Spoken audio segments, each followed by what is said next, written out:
অবশেষে আমিও তৈরি করে ফেললাম ভাইরাল রেসিপি পেশোয়ারি বিফ। ইদানিং তো ফেসবুক বা ইউটিউব খুললেই শুধু পেশোয়ারি বিফের রেসিপি দেখা যায়। তারপর ভাবলাম যে আমিও তৈরি করব, দেখি আসলে এটা মশলা ছাড়া তেল ছাড়া কিভাবে রান্না করা যায় আর কীরকম মজা হয় খেতে। হ্যালো এভরিওয়ান, আসসালামু আলাইকুম। সাবিয়াস রেসিপিতে আপনাদের স্বাগত। আজকে আমি পেশোয়ারি বিফ তৈরি করব। অনেকের রেসিপি দেখলাম, এক একজন এক একভাবে রান্না করছে। আমি যেভাবে রান্না করলাম আপনাদের সাথে চলুন শেয়ার করি। এখানে আমি গরুর মাংস নিয়েছি, এখানে 1 কেজির চেয়ে একটু বেশি হবে। মাংসটা কিন্তু আমি একটু বড় সাইজ করেই কেটে নিয়েছি, আর পেশোয়ারি বিফের রেসিপিতে মাংসটা একটু বড় করেই কেটে নেওয়া হয়। এরপরে আমি এখানে 1 চা চামচের মতো লবণ দিয়েছি। লবণটা দিয়ে মাংসটা খুব ভালোভাবে মেখে নিব। মেখে নিয়ে এটা আমি আধা ঘন্টার মতো রেখে দিয়েছিলাম। আধা ঘন্টা পরে আমি চুলায় চলে আসলাম। চুলায় আমি একটি হাঁড়ি বসিয়েছি, এখানে আমি ঘি দিয়েছি। এখানে কিন্তু তেল ইউজ করা যাবে না, ঘি দিয়ে রান্নাটা করতে হবে। এখানে আমি 1 কাপের চেয়ে একটু কম দিয়েছি, 1.25 কাপের মতো ঘি দিয়েছি। আর ঘিয়ের পরিমাণটাও একটু বেশিই লাগবে। তারপরে ঘিটা গরম হয়ে যাওয়ার পরে আমি এখানে মাংসটা দিয়ে দিব।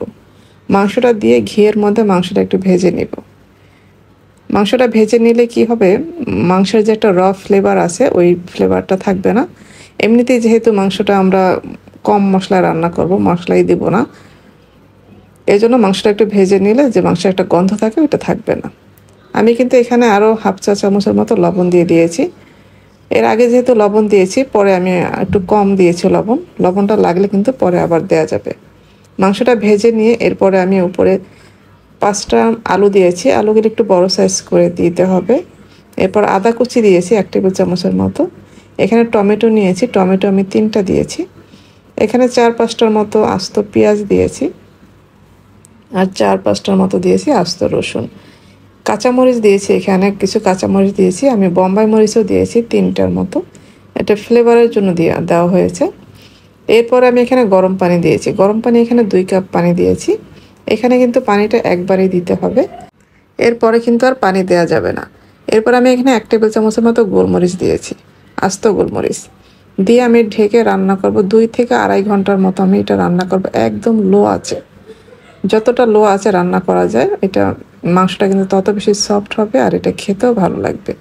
2.5 ঘন্টা কিন্তু আমি রান্নাটা করে নিয়েছি। এই তো রান্না কিন্তু আমাদের হয়ে গেছে। দেখলেন তো কালারটা কিন্তু খুবই সুন্দর আসছে, আর অনেক বেশি লোভনীয় কিন্তু লাগতেছে। এটা কিন্তু আমি 2.5 ঘন্টার মধ্যে কোনো নাড়াচাড়াও করিনি, পুরো 2.5 ঘন্টা একদম লো আঁচে রান্নাটা করে নিয়েছি।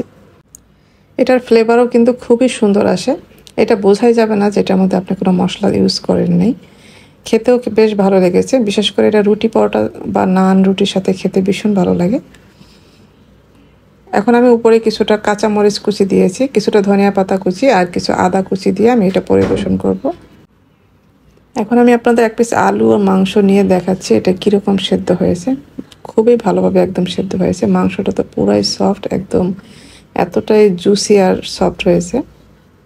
এই তো আমার তৈরি হয়ে গেল সেই ভাইরাল রেসিপি পেশোয়ারি বিফ। আশা করছি আজকের রেসিপিটি আপনাদের ভালো লেগেছে। ভালো লাগলে লাইক, কমেন্ট এবং শেয়ার করে দিবেন। যারা আমার রেসিপিগুলি ফেসবুক থেকে দেখেন পেজটি ফলো করার অনুরোধ রইল, আর যারা ইউটিউব থেকে দেখেন চ্যানেলটি সাবস্ক্রাইব করার অনুরোধ রইল। সবাই ভালো থাকবেন, পরবর্তী রেসিপি দেখার আমন্ত্রণ রইল। আজকে এ পর্যন্তই, আল্লাহ হাফেজ।